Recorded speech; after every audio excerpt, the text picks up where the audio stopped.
And with that, I want to say, hey, Gabriel, man, welcome to the Survival Podcast and the Bitcoin Breakout. Hey, Jack, how's it going? It's going good, man. Hey, I am not a great practitioner of the Latin language. Of course, I guess we don't know how it was pronounced because everybody that spoke it is dead. But the last name that you use is Custodiet, I think is the close to the way to say it. I recognized it is from the Latin phrase for who will watch the watchers. So what made you pick that as kind of your pseudonym? Pseudonym. But Okay. so I do believe that, and you may have noticed this, that certain people who have a name, they live into that name over the course of their life. And, I think that's just the case with me. But the phrase you're mentioning, who watches the watchers, which there's some weird stuff happening in the translation there, but we know what it means these days, which is we have all these people who have power over us in all these various ways. And the power that we have is watching them, right? That's one thing we have. And so, of course, that's what I try to do with my podcast, Watchman Privacy Podcast, and some of the other stuff I do is simply to talk about the technocracy, however we want to describe it, in a way that helps to fight back against it through privacy practices. And I think that's something that is not emphasized enough. And so that's kind of what I started out to do. Excellent. So let's start off with going straight into kind of the main reason I have you on today to talk about using Bitcoin more privately, because it's one of the criticisms that we hear that it's not a privacy coin, it's a surveillance coin or what have you. Coming straight out of the gate, and I've heard you say this in some other discussions, that you say that Bitcoin is incorrectly used by most people. What do you mean when you say that?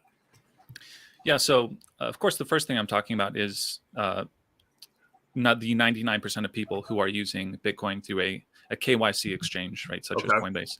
Of course, if you're doing that, you have to know that that is not private. You're giving your information just like you would a bank in order to sign up for that service. And that information is indelibly tied to that Bitcoin so that when you use it in the future, there are ways to sever those ties. But from a base level, when you use Bitcoin that has been attached to your name, you've lost privacy. Of course, part of this demographic is also people who don't actually own Bitcoin. They read this Forbes article of the best 12 ways to buy Bitcoin, and it says buy this ETF and Coinbase Pro and all these things where you're not actually in possession of the private keys of your Bitcoin, which is what I consider to be Bitcoin ownership. So I just think from a base level, most people they don't understand what it means to have a non-custodial wallet like a Sparrow wallet running on their desktop and owning the private keys and being the only one in the world that owns those things. So that's what I mean by that statement. Okay, so that is unfortunately most people. I think people like myself have been screaming, not your keys, not your coins for so long. We even stopped doing it at times because we're tired of trying to explain it. But I have good friends who have significant wealth built up in Bitcoin because they were the people that actually did listen early on. And I've had some as recently as a few weeks ago that owed me some money, want to pay me through Coinbase. And there's just seems to be nothing I can say or do that will make these people understand, get your Bitcoin off the exchange, not just privacy wise, but I mean, there's other risks to that, are there not? Oh, for sure. So I think most people have heard of breached data and online accounts. All of your online accounts are protected supposedly by that company. And we've seen Yahoo, we've seen every tech company out there have leaks, have breaches. And that means that your credentials are flying around out there for a short amount of time or a long amount of time. And they're on the dark web and there are nefarious people out there. I had a client who had their Coinbase account hacked. And it was simply because he was using a Yahoo email address, which had been in a breach a few years ago, and he never changed the password. And so these people found that list of credentials somewhere on online, and it's not that difficult for people to do that. And so they just got into his Yahoo account, and then they reset his Coinbase account because they have his login, right? His email account. So they reset his password. Now they're into his Coinbase account. So that's the first problem with using a KYC exchange, is simply that it's a centralized authority. That means that center, right, has all of the supposed security. They're the ones protecting this, securing this. And if something happens, which it will, then your login credentials, your details are exposed online. Or, for example, let's say that Coinbase or somebody like this had a leak, and suddenly your address and your name and the fact that you own 10 Bitcoin is out there for somebody to give you a visit someday. So those are just a couple of reasons why KYC exchanges are not only not private, but not secure. We've seen in the past, several years ago, there was the empty Gox incident where a huge amount of Bitcoin were stolen. So, the problem is there are so many breaches, so many leaks, so many vulnerabilities. The only way that you can protect yourself is for you to be the only one who owns your password, your account, etc. And KYC exchanges are not that. They're not secure, and they're certainly not private. And to me, KYC or not, if I'm holding on the exchange, there's a couple of things that I'm risking. One is that breach that you just mentioned. The other is that exchange going defunct and my Bitcoin not really being there, and or that exchange deciding that Jack Spirko's a bad guy and he doesn't deserve access to his Bitcoin, or getting a letter from the government that says Jack Spirko's a bad guy and doesn't deserve his Bitcoin, and then basically freezing my account. And I think we can segue right into the next thing I have for you, because I think they play off each other well. You say that Bitcoin is the most radical form of money we have. And I think if you don't take heed on what we were just talking about, that stops being kind of true.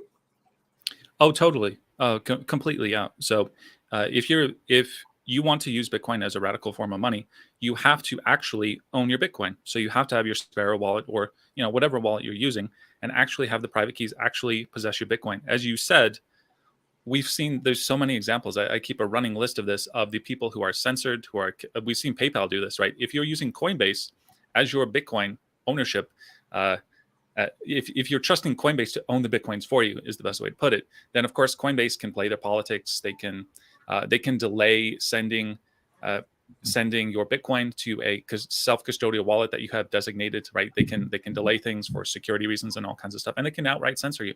And we saw with the trucker protests, the trucker protests in Canada, that a lot of these guys, I mean, to be fair, they didn't understand how Bitcoin worked, and so a lot of them were getting Bitcoin donations, which was supposed to be circumventing the system. But then they just went and tried to cash out, put it back onto Coinbase, and they were caught. Because these KYC exchanges act like banks, and banks these days, unfortunately, are not trustworthy financial partners. They censor you, they'll block you. If you have conservative politics, if you talk about freedom or other of these terrible, horrible things, of course, they will censor you. And so you have to have your own Bitcoin if you are going to use it, if it is going to be a radical money. I agree. And I think part of what makes it radical is the uncensorable nature of Bitcoin, the way that it, literally, even if the government does know I have a series of addresses and says, well, we want your Bitcoin, they can come after me. But as far as getting my Bitcoin, it's like, well, go ahead, take it. And that's not so easy to do. And the second that you lose that one line of defense, and I want to talk about some other lines of defense, but that first line of defense alone of, hey, if you want to try to guess the right atom in the universe and take my Bitcoin, go ahead. And as soon as we stop taking that personal possession of those keys, that just goes away, right? Well, let me ask you this question, Jack. Let's say that I was selling you some gold. Okay. Hold on one second. 1 second, Jack. No problem. Okay, so let's say that you are, let's say I'm selling you some gold, and I say, look, Jack, we have this, I'm selling you this gold vault, and we're going to put your gold in there, but I'm going to have a backup key, and we're going to have, we'll have some people come by just every now and then, check in, make sure everything's okay in there. But don't worry, this is yours, right? It's yours. Would that actually be yours? And no, and you want me to pay you to hold it for me too, right? Exactly. So, I mean, any analogy you want to use, obviously, if you're not the only one with a key, then somebody else has a key, and you're not the only owner. Now, let's dig in deeper into privacy. One of the biggest criticisms of Bitcoin comes by is generally that it's not private. I've heard it called everything from just a not private currency to a surveillance coin. And I think that if you use it as poorly as possible, surveillance coin may not be an overstatement. What does it actually take to make Bitcoin private, or at least more private for individual users? Yeah, that's a good question. That's the real question. And I've been getting messages from people saying, well, how dare you talk about Bitcoin? You should be talking about Monero. There are reasons why we prefer Bitcoin to other things. And I mean, the most obvious reason is that it's the biggest one. It has the biggest network effect. There are thousands of these nodes running around the world. So it behaves as a decentralized, spread out money more than any of these other coins. And so for that fact alone, we should be interested. But in order to do Bitcoin privately, there's really 3 steps. You have to acquire it privately, you have to store it privately, and then use it privately. And a lot of people will say, we'll only choose one of those. For example, they'll say, oh, well, I acquired it privately. And so, and they'll forget that if you use it moving forward, and it's kind of complex how Bitcoin works, and you get into UTXOs and some of this other stuff, but you have to take heed each step along the way. Now, there are some tools that will help you do all of these things, right? Is it difficult to acquire Bitcoin privately? It's a little bit difficult. We can talk about the different ways to do that. Using Bitcoin privately can be made easier by using some of this excellent software. You know, you've had very smart people on here who are developing tools for Bitcoin. One of the best ones is the Samurai Whirlpool technology, which is built into the Sparrow wallet, which is why I tend to recommend that. It's also built into the Samurai wallet. These are really the only 2 wallets that I tend to recommend people, the Sparrow wallet and the Samurai wallet. And what you can do is you have your Bitcoin in your wallet, and then you can go through a process called whirlpooling, which you enter a group. Your Bitcoin, your chunk of Bitcoin enters a group with 4 other people, and it's mixed around. And so it breaks the deterministic link, as they say, between your ownership, what comes out on the input side and what comes out on the output side. So if you go through this cycle several times, you have Bitcoin that really is difficult to trace back to you. So we have these technologies built into these wallets. You just have to be aware of them in order to use them, and then take a little bit of caution yourself. Using coin control. Now, I may have mentioned a few too many things there, so we can dig into any particular section. Yeah. Let's look at a few pieces of this, though. So first of all, for me, I like to be able to buy Bitcoin, and so I kind of have Bitcoin bifurcated into, probably more than bifurcated, but for simplicity's sake, bifurcated into 2 forms. There's people that pay me in Bitcoin. There's Bitcoin that I acquire without having to pay cash out of the banking system for.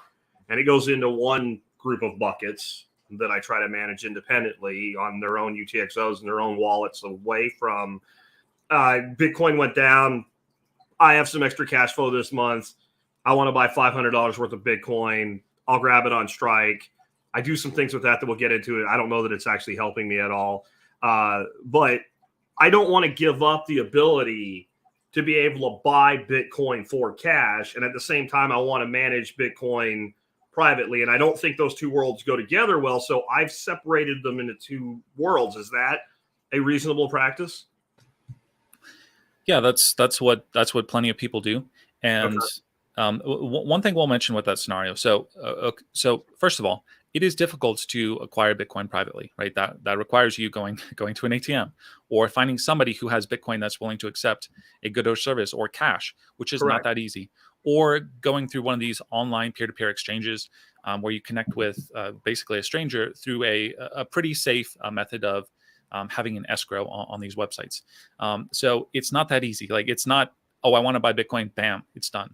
It takes some effort to acquire non-KYC Bitcoin, unfortunately. So what a lot of people do is, and I'll applaud somebody like Coinbase for this, where you just log in and you have your banking credentials on there, and you buy, and it's nice and simple. And so, but you're right that these are 2 different kinds of Bitcoin: KYC Bitcoin and non-KYC. And if you've acquired something privately, it's obviously in your interest not to combine it with Bitcoin that has been connected to your name, because that can tie these things together. So it is wise to at least have 2 wallets separating those 2 things. Is it helping me at all that, like, if I do that and I buy it from Strike, let's say, and I use Strike, which is a KYC way to buy and pay with Bitcoin, I'll then pop that over to a Lightning wallet, actually a custodial Lightning wallet, but one without any credentials on it. So a non-KYC custodial Lightning wallet. Pop it over to a Lightning node that I actually run with no direct identification. That's my Lightning node. So now I've had 2 Lightning transactions. Then I'll send that back over to an on-chain transaction to a UTXO that's separated from anything with my name on it. Does those steps in the middle of moving it through the Lightning Network do anything for me, considering that it came off a KYC exchange in the first place? So there's two things to say. First of all, the thing that we should say with purchasing any KYC Bitcoin, the reason why I've never acquired any Bitcoin in a KYC manner is because once you've done that, you are, your markdown is, okay, this person has acquired Bitcoin, and therefore, right, therefore this person is probably interested in Bitcoin. Therefore, this person has probably acquired Bitcoin in other ways. So you're immediately on a list of people, right? It's like you buy 100 private guns, and then you have, through a private sale, and then you have one transaction where you go into a gun store and you do the background check and all the rest. Yeah. Well, suddenly they know you're somebody interested in a gun, right? So if they visit your house one day, like thinking in a kind of more of a tyrannical future, which I'm fine doing, if they knock on your door because you have one gun, well, they might find the other 100. And so it's important to realize that, right? If you want to be pure about this, you might consider never acquiring KYC Bitcoin, or if you have, selling that KYC Bitcoin back to the exchange and starting over. But what you've described now, I'll be the first to say that I'm not total expert on all the steps of all of the great tools that we have with the Lightning Network, and etc. Because I'll add one thing to that real quick for you. So actually, when I say buy Bitcoin on Strike, I don't actually buy Bitcoin on Strike.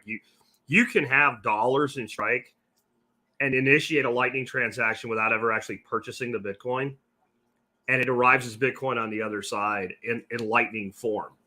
So that's actually what I'm doing. So I'm not even actually making the purchase, but as far as like, do I own Bitcoin? That horse is out of the barn for me. Like I don't know that I can go back on that anymore. Yeah. So as far as the Lightning Network and Strike, these are all great tools. And what you've described is definitely going to scrub a lot.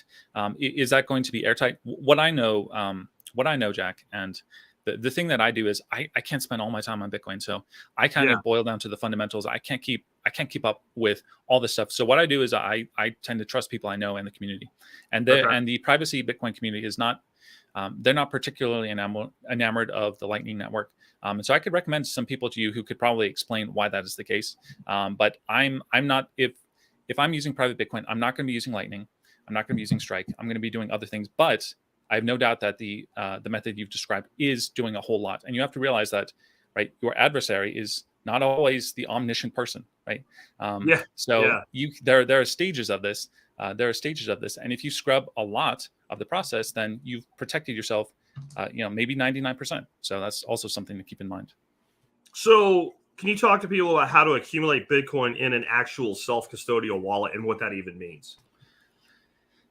Yeah. So a self-custodial or non-custodial wallet, as in nobody has custody but you, is really the way to go. And a lot of people who are in Bitcoin, they don't even know what this is.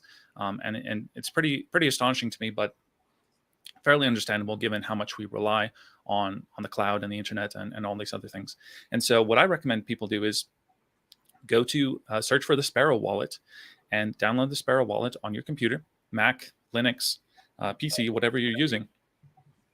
And you now have a non-custodial wallet. You just go through the process, you create your seed phrase, and now you have a wallet. Now you can send and receive Bitcoin. And so that's really the process. Now, that's easy. The difficult part is, how do you get, let's say, Jack, that you have your Bitcoin on Coinbase and you just don't want Coinbase to have it. You want to be the owner. So you could download the Sparrow wallet and create your seed phrase, save that, store it in all the proper ways, and go to Coinbase and send your Coinbase Bitcoin, some of it or all of it or whatever, to your Sparrow wallet. And now you are the only one with the private keys owning that Bitcoin. So that's one small step that somebody can do to having sure it's still KYC Bitcoin, but you now own that as opposed to Coinbase owning that. So that's just the simple basic process. And the Sparrow wallet is one I recommend. The Samurai wallet is Android only.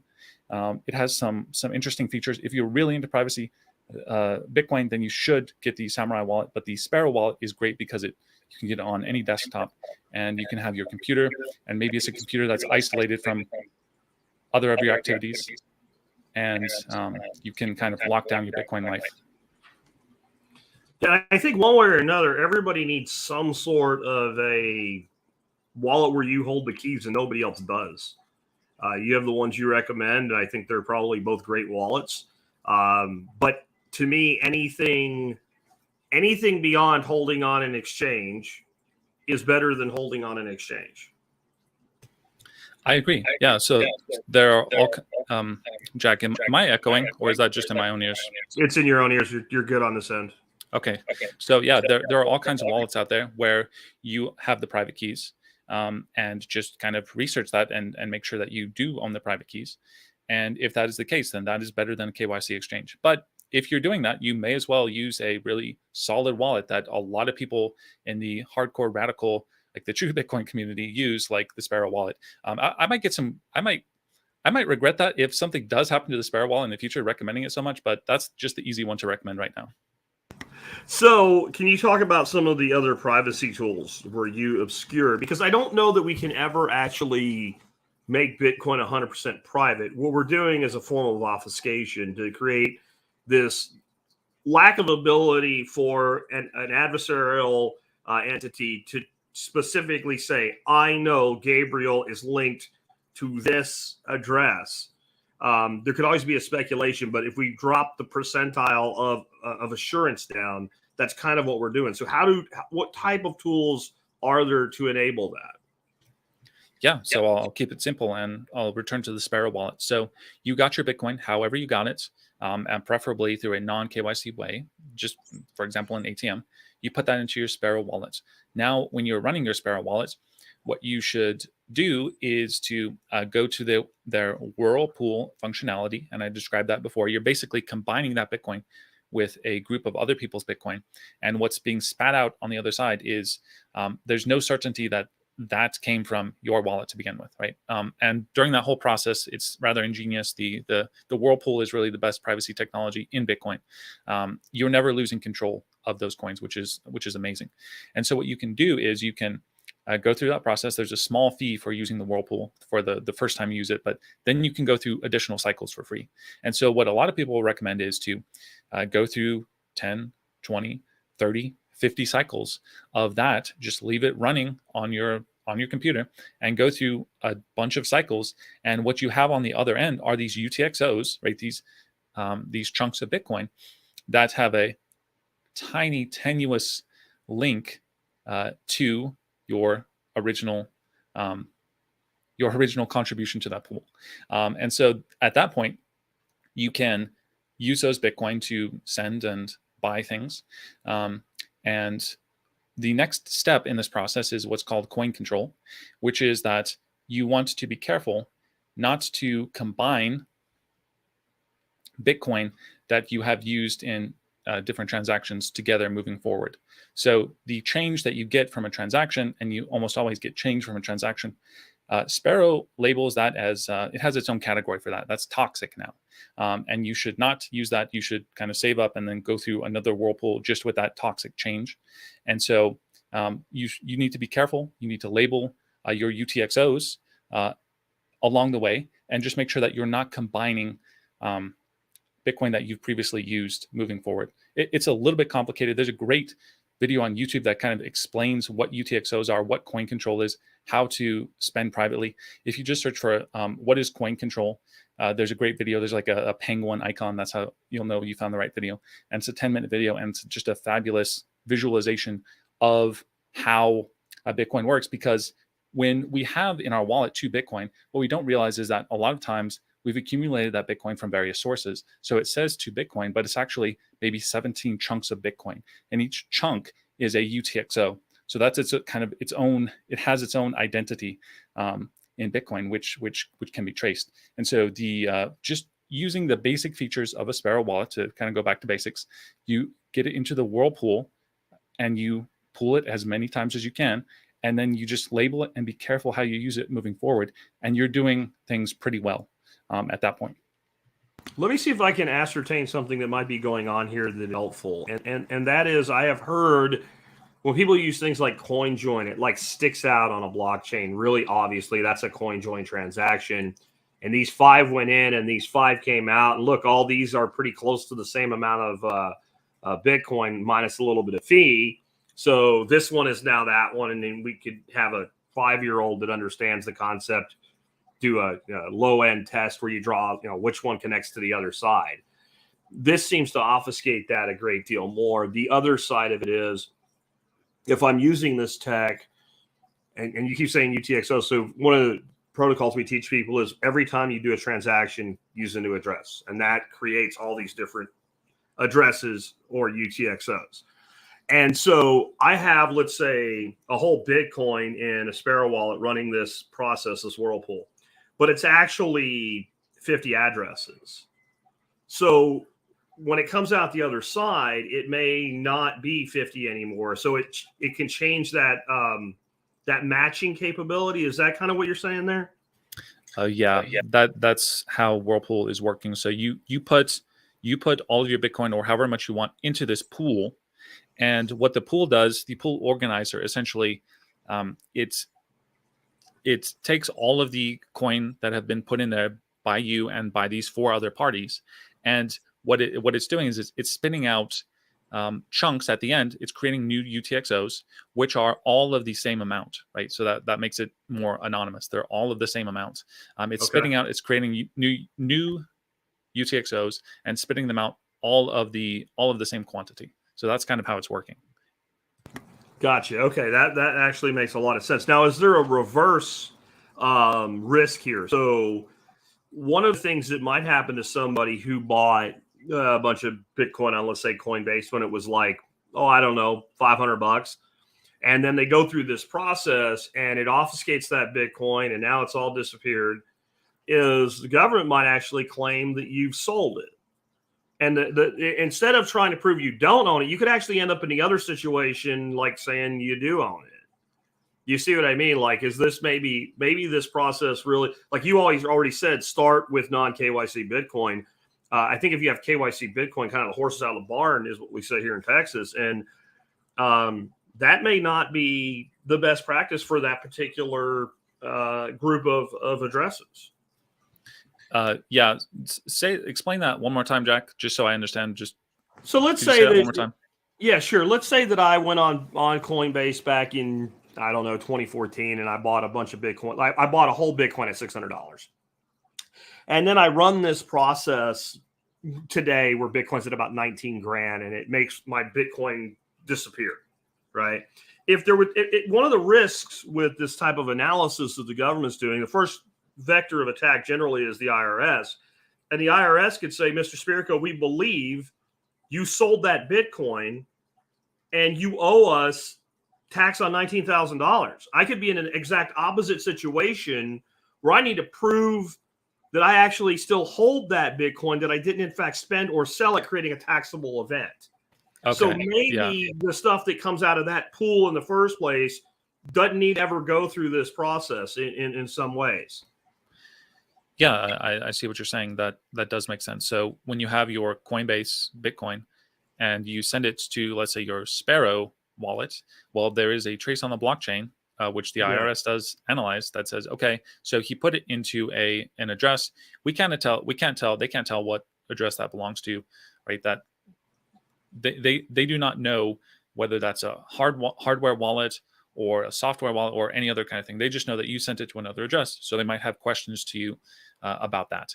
If you still went through whirlpooling throughout this process and you have a history of that you can show and say, look, this was just me, I was spinning it around. I would assume that is proof enough that, okay, I'm still in possession of this. Yeah, I would assume that would be the case, but that's an interesting scenario to bring up. Yeah, because I also think, like, in the future, there may be this place where you kind of want this lily white public Bitcoin and then this completely private Bitcoin over here for certain reasons, like, I don't know, leveraging through some sort of debt-based system where, like Michael Saylor talks about loaning out your Bitcoin, not loaning out basically borrowing against your Bitcoin as collateral into the future. I don't know if that's ever going to work, but it might be the case that you want some that is, if it's gonna globalize, and I think it is, you might want some that is pristine in the view of the man, and you want some that the man can't find or see at all. Just my thoughts on that. Well, I got a few things to say, which to build off of that. So I totally agree with that. So if you are going through the privacy Bitcoin route and you're going to whirlpool your Bitcoin and you're going to keep them in non-custodial wallets and all this sort of thing, then yeah, some people will consider that suspicious.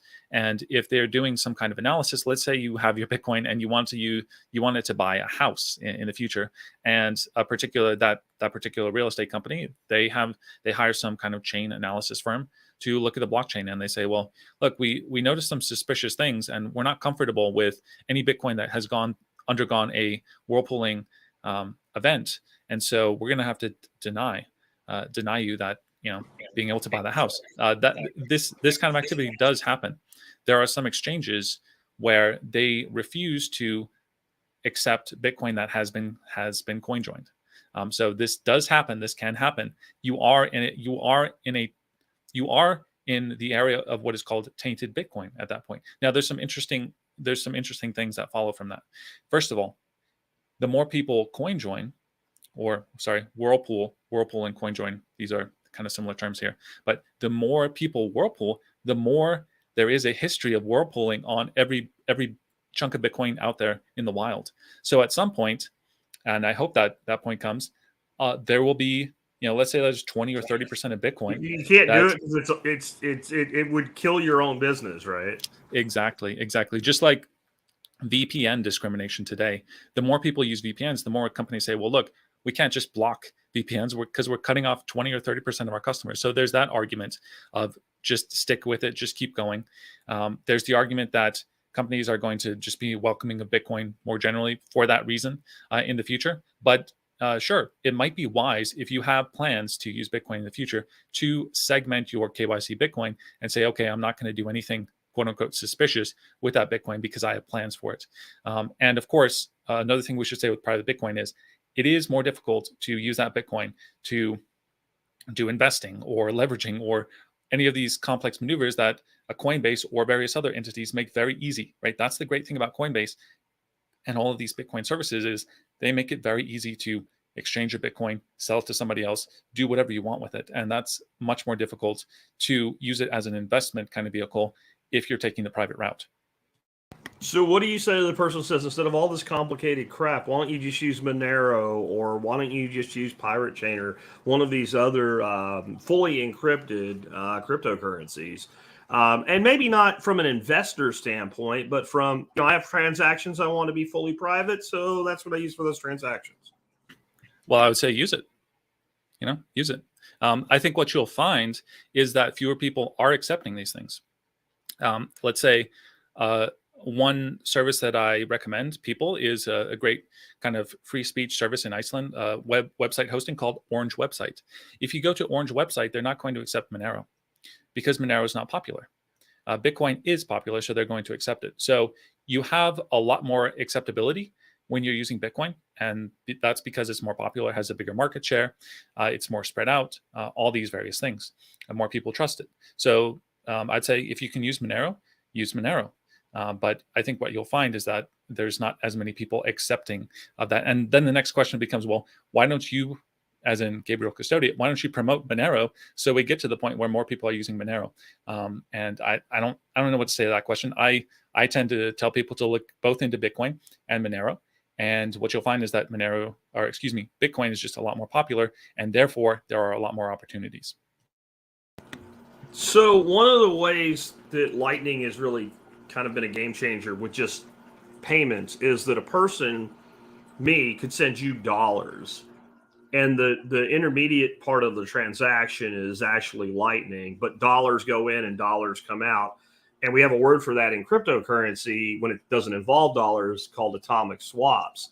Do you think we'll ever get to a point where something like a Monero or something using ZK snarks or something like that, ring signatures or ZK snarks, where I send Bitcoin and there's some sort of atomic swap, and then the payment at the other end is back to the original form of currency, and that would become automated enough that it would be usable enough to kind of like render this whole thing moot?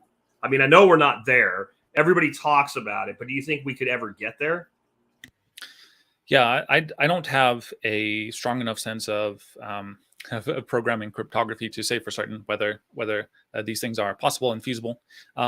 I think it's possible, or I'd say from what I understand, something like that could be possible. Of course, what you're talking about is, You still got to have an exchange, right? You have to have an exchange. You have to have a dual exchange, but it's the trust is very short duration trust, right? It's a single transaction. If the entity starts violating trust, nobody uses it anymore. But then that entity itself can come under regulation. It's like, I don't see any technical reason, but I do see a lot of regulatory reasons that maybe that doesn't ever really become widespread. Yeah, maybe. I'm not an expert on atomic swaps. My understanding is that there's no trust involved in the actual kind of coding process of atomic swapping. It's a very interesting thing. I haven't looked into it enough recently, so don't have too many developed thoughts on that. But atomic swap, certainly a vocabulary word for people to look into if they're interested in privacy and especially converting from one crypto to another. It's definitely something I'm going to have to dig more into because I don't know enough about it myself. You also mentioned in the notes I have here for you about crossing borders with Bitcoin. We talk about Bitcoin as a peer-to-peer, borderless network where I can, if I want to pay somebody in Japan, it doesn't matter if they're in Japan. If I have an address, I can send to them. We don't need anybody else, no third party.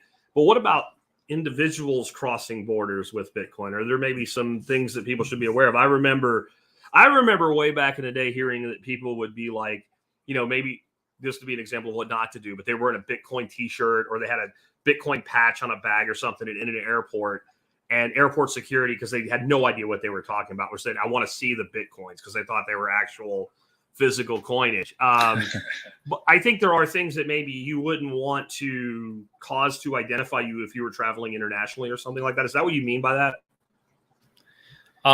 Well, let me break this down, because I think that when people understand how what Bitcoin is, how it works, and that you can cross borders with your seed phrase in your head and no computers whatsoever and still have access to that Bitcoin on the other side, you see how radical a tool that Bitcoin can be. So going to kind of the nature of Bitcoin, Bitcoin does not exist. When you have a wallet, your Bitcoin is not in the wallet. Your Bitcoin is simply, when you boil it down, Bitcoin is an Excel spreadsheet of numbers that has to the side of it who owns that chunk of Bitcoin at that point in time. Now that Excel spreadsheet, it's not an Excel spreadsheet, but it's just a list, it's a ledger, it's the blockchain, exists on the computers that are running the Bitcoin core software, right? What we call nodes. And these are running all across the world. There's thousands of these things. That's what we mean by it's decentralized. It doesn't exist in one place. And so when we understand that, we realize that we are never actually in possession of our Bitcoin. We simply have the private keys that allow us to point at the blockchain and say, hey, that's my chunk of Bitcoin. And so when you understand that, you can realize that, okay, I have a seed phrase. A seed phrase is basically a 12-word sequence, which is essentially instantiating your private keys, right? So if you have your seed phrase, you have your private keys. You memorize your 12-word seed phrase, you wipe your computer, you destroy your computer if you want, you go anywhere in the world, cross borders, go through airports. I recently had the other day an instance of getting an extra interrogation in an airport for some stupid reason, but it happens all the time.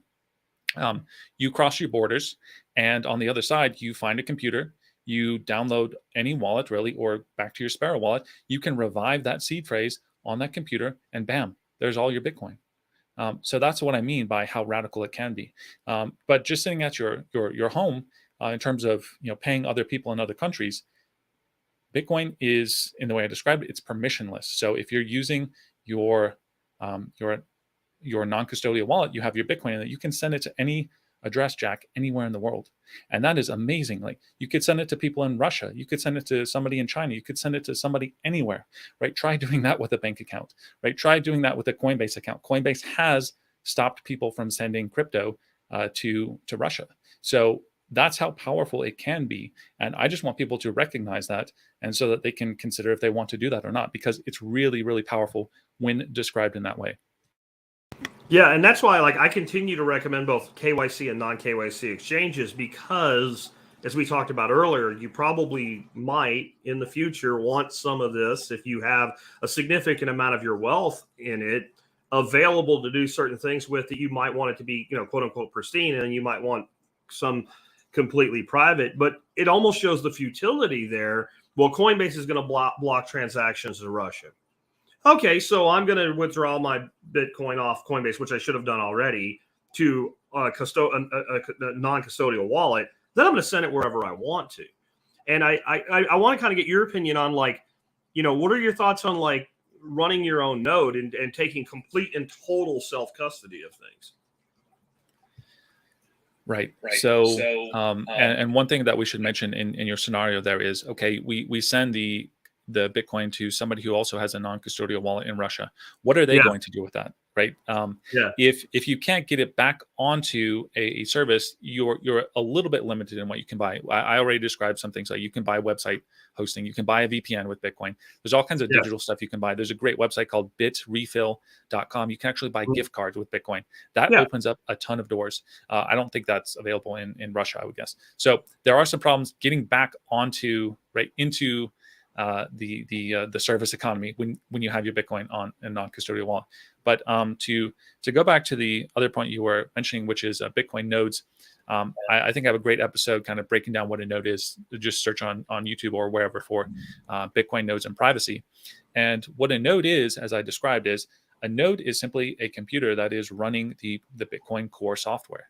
And you can go to GitHub, you can actually read the code for yourself. This is Bitcoin. This is all of the protocols, all the stuff about private keys, public keys. This is the code of Bitcoin that you're running on your node. And so whenever you're using Bitcoin, your wallet, whenever you're using Bitcoin, you're a miner, you are connecting to a node, because a node is kind of the gatekeeper. The node is the machine running the Bitcoin software that says, look, here's how it's supposed to be, and I'm going to verify that this is the case, right? That's what the node is doing. And so you're always using a node. If you don't know what node you're using, you're probably using somebody else's node. So let's say in this example, you start up your Sparrow wallet, you download it like I suggested, you start up your Sparrow wallet, you just go with the default settings. Well, you're loaning a node that Sparrow owns. So you're trusting somebody else's node, and that node has a little bit of power over you. And so could it be a nefarious node? There's always that slight possibility. The node sees certain things about you. It can see the amount in your wallet. It can see your UTXOs. It has a little bit of more information about you that other entities would not have. And so, sure, if you want to go from 95% privacy to 100% privacy and sovereignty, you could run your own Bitcoin node, and you can buy these pre-built. One I talk about is the Ronin Dojo Tanto, which is a mouthful, the Ronin Dojo Tanto, which is a privacy-focused wallet. Privacy, because it has certain features, like it funnels everything through the Tor network, which is nice. You could buy a pre-built, you could make your own, just so that you can verify that when I have my Sparrow wallet, I've connected it to my own node. So I'm running Bitcoin. And so if Bitcoin everywhere else was destroyed, I would actually be holding the flame of Bitcoin. I would still be Bitcoin myself. So that's interesting. But also you would have more privacy, because no third-party node is seeing minimal information about your wallet. Does that make sense? Yeah.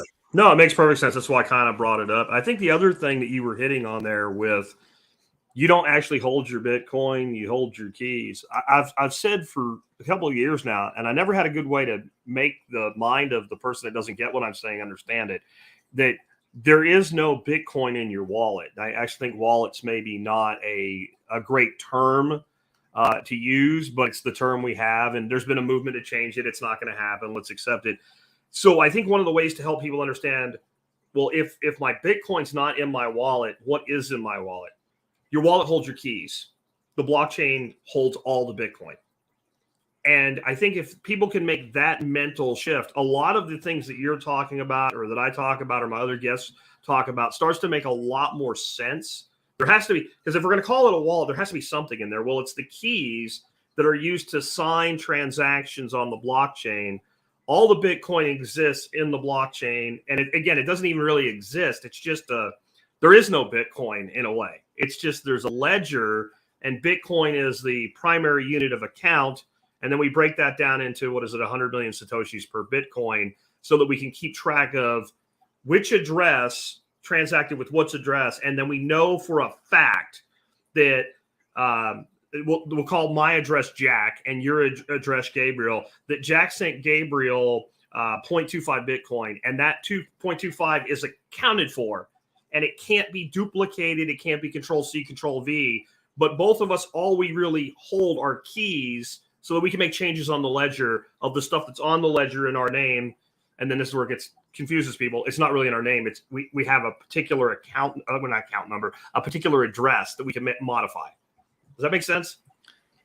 No, that makes sense to me, and I think people need to hear that description of Bitcoin more and more, because, as I said, it's the key to understanding how radical it is.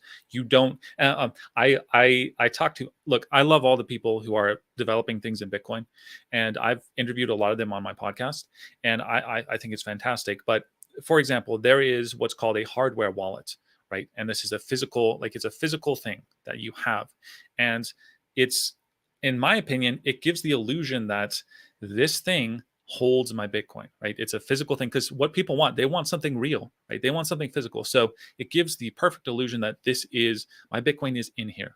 And as you said, that's not the case. Your Bitcoin is part of the ledger, which is on all of these nodes around the world. And your wallet is simply giving you these keys in order to kind of point to the blockchain and say, that's my bit. That's my bit. And one of the people I interviewed who makes a hardware wallet said that I think we shouldn't, you talked about wallets not holding Bitcoin. I don't think we should confuse people, but I think we should tell people the truth, which is that if you have that hardware wallet, that's not, your Bitcoin is not on there.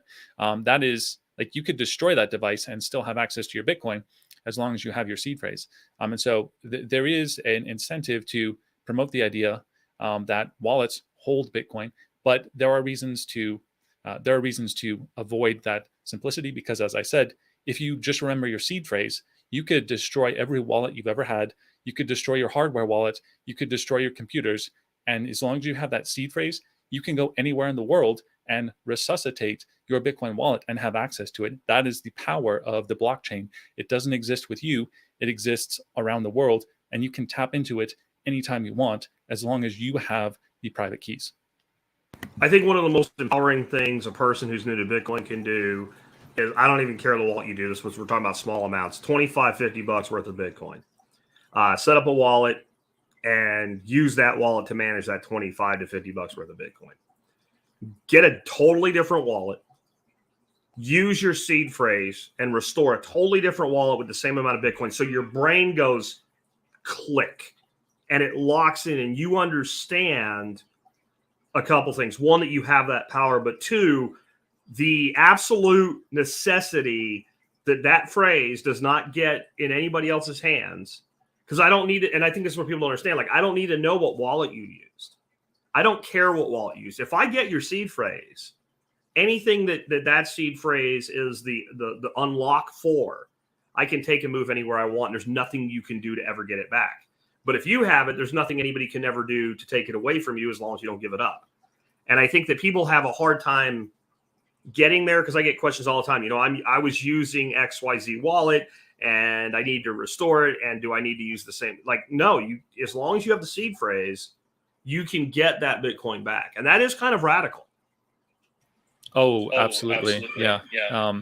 The one thing that I will say about the benefit, for example, of a hardware wallet is that the hardware wallet, as you said, protecting your seed phrase is the key, right? That is the key to owning your Bitcoin and owning it privately, right? Is protecting that seed phrase. And there's various ways you can do it. You can commit it to memory. You could, have certain parts of the book where you underline certain words, however you want to do it.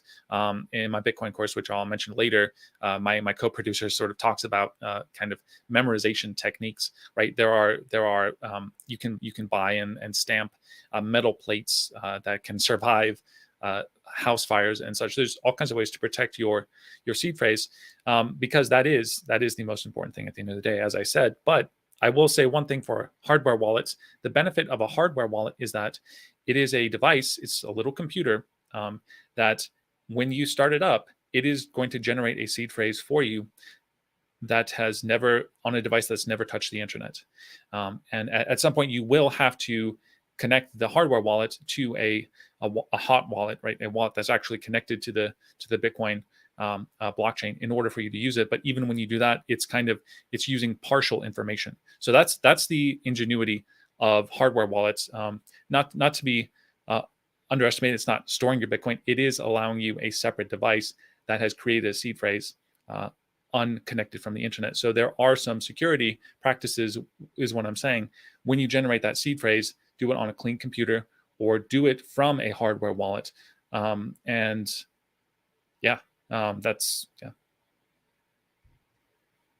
Well, yeah, and I can also generate a string of addresses that will go to that hardware wallet, and I can receive with that wallet it never being connected. And then I'm only actually vulnerable to some sort of a hack, let's say, other than the seed phrase itself, while I'm using it. So if I'm walking around very stupidly with all of my wealth on my phone, or I have it all on my laptop under the control of a software wallet, the device itself is a security risk. Now, you should have passwords and everything, but you see what I'm saying? Like, somebody gets that device, there's a lot of ways that they can use, key logging tech or something like that, where if I have that kind of air-gapped hardware wallet, well, that particular access point is that now in a fireproof safe drilled into the floor of my house or something like that. Whereas my phone is with me everywhere I go, and I find that people leave phones in places they shouldn't all the time. And so I think that, like, there's kind of like, it's not that I won't carry any Bitcoin that I can access with my phone. I certainly do, but it would be the amount that I would be comfortable carrying around in cash. It's not the amount that I would keep, let's say, in a savings account or a checking account or an IRA. I wouldn't carry my whole net worth around like that. And I think that, sadly, there's people that you finally get them off an exchange, but then they turn around and that's what they're doing. Yeah, they do that, or they lose the seed phrase, or they forget it or something, because they're trying to be too cute with their privacy techniques. So understand what a seed phrase is. Double down on how you're going to protect that and preserve that, on what kind of device you're going to allow that to exist. Probably on any kind of phone, you don't have any significant amount of Bitcoin at all. That's a good practice, because your phone goes with you, right? Your phone is very vulnerable. You could have a dedicated computer. You could have a virtual box within your computer that, so you don't have to buy a second computer. You just run VirtualBox, and you have a second operating system within your computer, and that's the thing that kind of runs your Sparrow wallet. Which, if you're in your Sparrow wallet, you can look at your seed phrase. You can look at it directly on the screen. So that is a vulnerability. You have to be careful about where that device is and who has access to that, and all these other kind of good things. Yeah, I mean, there's been breaches where we found out that a particular app was randomly taking screenshots, or at specific intermittent times taking screenshots of whatever was up on a person's phone, just for one example. So that's I am also a big fan of hardware wallets myself. Can we talk, is there any other vulnerabilities that Bitcoin has that you want to highlight here toward the end, and how we can offset them? Well, I'll just build off what you were saying there, which is, if you are going to have your digital money on a digital device, then you want to have good operational security on that device. And so, like in my privacy course, the first thing that we do, my Bitcoin privacy course, the first thing we do is I say, look, watch this privacy tutorial. Okay. Can you get off of Windows and Mac and onto Linux? I think everybody can do that. Can you be very, very careful about what you click on in your emails and what you download, and have kind of isolation within your computer if you do want to do something like torrenting? I'm not advocating that, but things of this sort. Do you use a VPN? Do you have well, if you're using Linux, you tend not to need an antivirus software, and I'm not an advocate of antivirus software. It's quite an invasive thing. But are you doing all these privacy practices, which I talk about in my podcast and in my privacy book that I have? Are you doing all these things first? Get your house in order before you start putting your digital money into that house. Now, because I have such good practices, I don't really feel the need for a hardware wallet. But other people will need a hardware wallet because they're not as clean on their computer. But what I'm saying is, anytime you deal with Bitcoin, make sure you're behind a VPN. Make sure you're using the Tor browser if you're using an online peer-to-peer exchange. Make sure that you have things locked down, because it's a digital money and it has digital vulnerabilities. There's a great point in there that I almost forgot when we were having the node discussion. If you're running your own node and all your transactions go through your node, and your node is sitting on an internet connection with no protection plugged into the IP address that you have from your ISP, it takes about 3 seconds to say probably anything, because you're not going to have 500,000 transactions a day going through there like some big exchange or something to say, I bet everything that's on that IP of that node belongs to this person. So if you're running your own node, you also have to take that into account and, run that behind Tor, VPN, what have you. Yeah, and right now somebody's screaming all these exceptions, things that you're adding on. It's already so complicated. Look, I understand. One thing that you can do to just have a nice node that's yours, and that connects to the Samurai wallet, which is a great wallet, and which runs through Tor, so you don't have to worry about what Jack just described. You could check out something like the Ronin Dojo Tonto. I had an interview with their creators on my podcast recently. You can go check that out. I asked them all of these kinds of questions. So yes, what I like to do, Jack, is, and this is how I kind of start my privacy guide, is I like to start with the fundamentals. Okay, who knows what I'm doing right now? Like, how does this system work? Who knows what I'm doing? And if you start to think like that, you start thinking, okay, so I have an internet service provider and they can see certain things of what I'm doing. Okay, so I'm going to use a VPN, and maybe I use a VPN at the router level. I take a little bit of time to learn that. So all of my house traffic is funneled through a VPN, and you can kind of go through some of these fundamental procedures to the point where you not only understand the systems around you, but you have the tools in place to protect yourself from them. And you do have a way people can learn more about all this stuff, like a privacy guide and a book or what have you. Do you want to talk about that? And I think you had kind of a special offer for our listeners for the next week. Well, you're asking me, Jack, if I want to plug, and absolutely, of course, I'll plug. Plug away, bro. Well, I have the Watchman Privacy Podcast. You can find that in pretty much anywhere, except for certain things like Podcast 2.0, which I'll get on top of, Jack. So the Watchman Privacy Podcast. If you go to Amazon, I have a book, The Watchman Privacy Guide. That's just a great tutorial, all the basics of privacy right there. And yes, I do have a Bitcoin privacy course, which I talk about all the stuff I talked about here and more in much more depth. And that took hundreds of hours to complete, and I condensed that into a few hours. And so one thing I find, Jack, is that people are very smart in the Bitcoin community, but they're not great at boiling things down to basic concepts. And so that's why I created this thing myself. So if you go to bitcoinprivacycourse.com, that's my that's the course. And I have a discount code in honor of being on the show. Just type in breakout, lowercase, whatever, it doesn't matter. And you'll get a 25% discount on that course. That will only last for about 7 days after this is published, so don't waste your time there. That supports me. That also is great knowledge. I hope you've got a sense over the last hour that I like to break these things down, stick to the fundamentals, not assume any prior knowledge, not use overly technical vocabulary as much as I can. That's what you can expect from my work. So yeah, that's my work in a nutshell. Well, I really appreciate you being with us today. I'm going to real quick, if I can do it without screwing anything up for the video anyway, bring this up on the screen. I've already dropped the discount code in there. I'll make sure all this stuff is available in the show notes. Show notes were pre-done because I actually got ahead of things today, and it is available.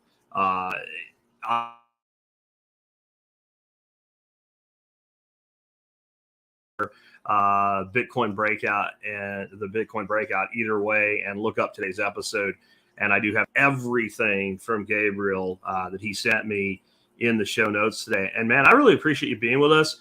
I think that there's a lot more coming as far as tools. I think that the kind of things that you're using right now and you're advocating right now are really important. But I think long term, we may get into a point where a lot more of this becomes a little bit easier for people. I've been really interested in there's a project called an impervious browser. I think that's going to do a lot for privacy. One thing I'd like to finish with is that privacy that we're talking about it in relation to Bitcoin, but it's not just about Bitcoin. It really isn't, because let's say you were using Monero on a Monero wallet, but you didn't have any of the other privacy stuff in place. If you were specifically targeted, then I can see everything that's on your end of the computer. If I know what I'm looking for on the other end, and that person's security is weak. There's the privacy thing here. Yes, we're talking about it with Bitcoin, but I think that people need to be more aware of the need for privacy, period, on their devices.